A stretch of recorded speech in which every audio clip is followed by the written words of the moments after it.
سمجھ رہے ہیں؟ جو مانگو وہ جو آپ کی چاہت ہے، لیکن جو ہو رہا ہے اس پہ راضی رہو. مانگو وہ جو آپ کی دل کی چاہت ہے. یہ نہیں مانگو کہ اللہ تو جو ہے نا جس طرح سے چاہتا ہے بس ویسا ہی کر دے. یہ عبدیت کے خلاف ہے. ہم بھکاری ہیں. بھکاری کبھی کسی کے پاس آ کے بولے سیٹھ صاحب سے کہ آپ کا دل چاہتا ہے تو پیسے دے دیں، نہیں چاہتا تو آپ نہ دیں، آپ کی مرضی ہے. وہ دے گا ہی نہیں، وہ سمجھے گا بہت بڑا سیٹھ ہے یار یہ تو، بلکہ وہ الٹا قرضہ مانگے گا آپ سے، یار 20 روپے مجھے دے دو بھائی تم. بھکاری اپنی حاجت شو کرتا ہے. بھکاری یہ بتاتا ہے کہ میرے ہوتا بھی ہے نا تو کہتے ہیں میرے پاس کچھ بھی نہیں ہے، مر رہا ہوں میں. اللہ چاہتے ہیں کہ میرے سامنے بھکاری بن کے بیٹھا کرو، سیٹھ بن کے، کہ اللہ ویسے تو ایسا مسئلہ ہے کہ کچھ ضرورت ہی نہیں ہے. ہاں شکر کے طور پہ تو یہ کہو کہ کچھ ضرورت نہیں ہے، لیکن یہ کہو کہ اللہ تو نے مجھے ہر نعمت دی ہے، مگر میں کم بخت نالائق کمزور اتنا ہوں کہ جب تک مزید نعمتیں مجھے نہ ملے، مجھے یہ میری نالائقی ہے، مجھے اور چاہیے، تاکہ ناشکری بھی نہ ہو نا. اے اللہ تو نے مجھے بہت نوازا ہے، تیری نعمتوں کے سمندر میں ڈوبا ہوا ہوں، مگر ہوں بھکاری تیرے در کا، مستغنی نہیں ہوں، مجھے اور چاہیے، کیونکہ میں بڑا نالائق ہوں. میں تھوڑی سی بھی ٹینشن میں مجھ سے برداشت بولو نہیں ہوتی، ساری چاہتیں دے دے بس تو. حدیث میں آتا ہے اللہ سے یوں دعا نہ مانگو کہ اللہ اگر تو چاہتا ہے تو میری حاجت پوری کر دے، نہیں چاہتا تو رہنے دے. یہ نہیں مانگو، کیونکہ اللہ پہ زبردستی تو کوئی بھی نہیں کر سکتا. تو ہم نے تو بھکاری بن کے اللہ کو دکھانا ہے کہ اللہ میری تو کام تو نے کرنا ہے. ایوب علیہ السلام جب بیمار ہوئے نا تو ان پہ جب شفا ملی ہے تو سونے کی ٹڈیوں کی بارش ہوئی ہے، تو وہ فوراً جمع کرنے لگے کہ ایک بھی ٹڈی رہ نہ جائے، سونے کے نا اتنے وہ. تو اللہ نے کہا کہ اے ایوب تو پیغمبر ہے، میں نے تجھے اس سے مستغنی کیا، تجھے مال دیا، تو ایک بھی نہیں چھوڑ رہا.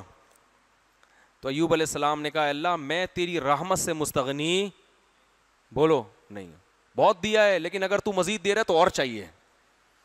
یہ ایسا ہی ہے جیسے آپ کے کوئی بڑے ہوں اور وہ آپ کو ہدیے میں 5,000 گفٹ کریں، آپ کہیں یار میری تنخواہ 50,000 ہے، یہ 5,000 رکھو، مجھے ان ٹکڑوں کی ضرورت نہیں ہے. اس کو غصہ آئے گا نا. وہ تو بھائی 5,000 کیا 5 روپے بھی دے رہا ہے، آپ ایسے دونوں ہاتھوں سے لو گے، تمیز سے آنکھوں پہ لگاؤ گے، حضرت بہت نوازی، بڑی قیمتی چیز ہے، ایسے کہو گے نا. تو ایوب علیہ السلام پہ سونے کی ٹڈیوں کی بارش ہوئی، ایوب علیہ السلام نے ایک بھی نہیں چھوڑی.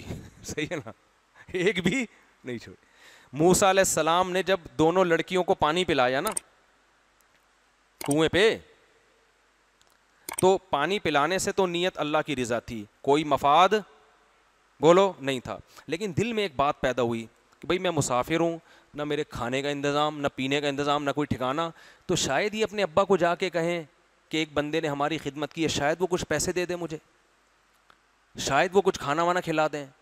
تو ان سے تو نہیں کہا، مخلوق کے سامنے ہاتھ نہیں پھیلایا، کیونکہ پھر یہ خدمت نہیں ہوئی نا، یہ تو مفاد ہو گئے.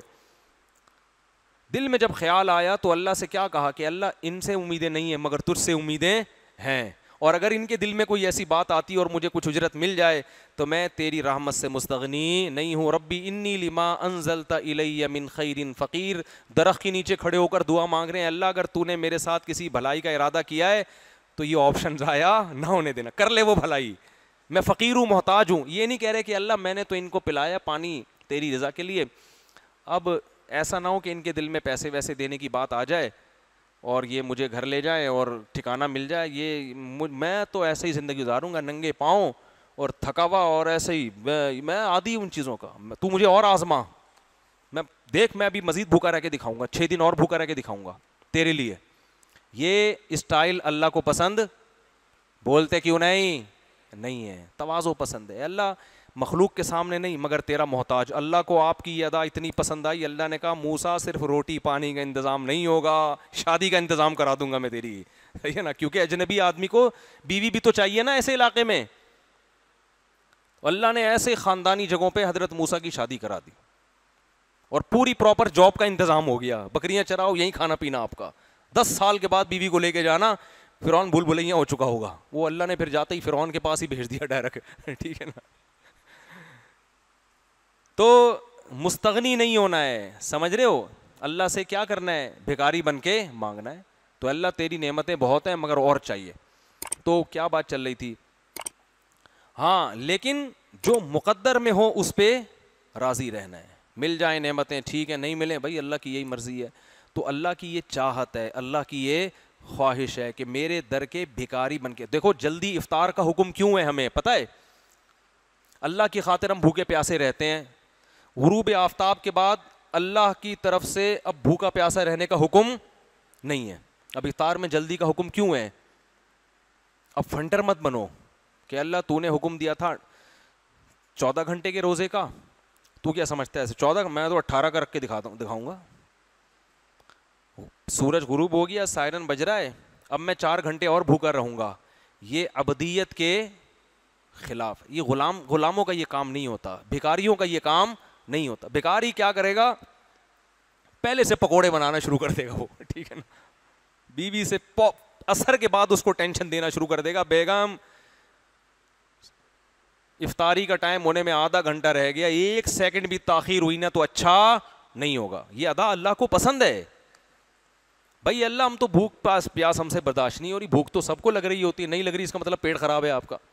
بھوک لگ رہی ہوتی افطاری کے وقت میں, تو اللہ نے حکم دیا, نبی نے حکم دیا, دسترخوان پہ آگے بیٹھ جاؤ تمیز سے, ٹھیک ہے نا, بیٹھ جاؤ, انتظار کرو, اللہ کی نعمتیں رکھی ہوئی ہیں. جیسے ہی سورج غروب ہونے کا اعلان ہوگا فوراً کھانا شروع کر دو, یہ بتانے کے لیے کہ ہم فنٹر نہیں ہیں, ہم تو محتاج ہے بھائی.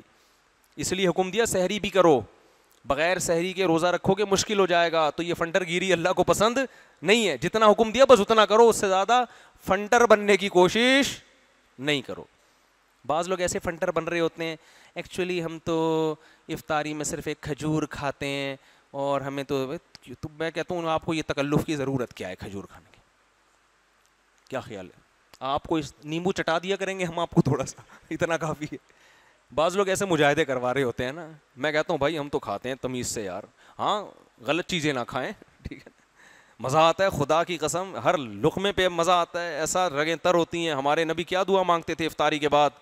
ذهب الظما, پیاس چلی گئی, وابتلت العروق, رگیں تر ہو گئیں, یہ مزے الگ, وثبت الاجر ان شاء اللہ, اور اللہ نے چاہا تو روزے کا اجر بھی اعمال میں لکھ دیا گیا. ایک بہت بڑی نیکی ہمارے میزان کے ترازو میں لا کے اللہ نے ڈال دی ہے.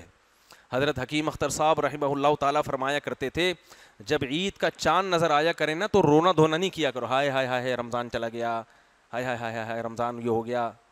اللہ خوشی دلا رہا ہے کہ بھائی 1 مہینے کی ٹینشن تھی ختم ہو گئی, اب کھاؤ پیو موج مستی کرو, اب کھاؤ پیو, یہ اللہ نے ثواب لکھ دیا تو خوش ہو جاؤ. حکیم اختر صاحب فرماتے تھے اعتکاف کی رات جب چاند نظر آئے نا, اعتکاف ختم ہو, خوشی خوشی گھر جایا کرو.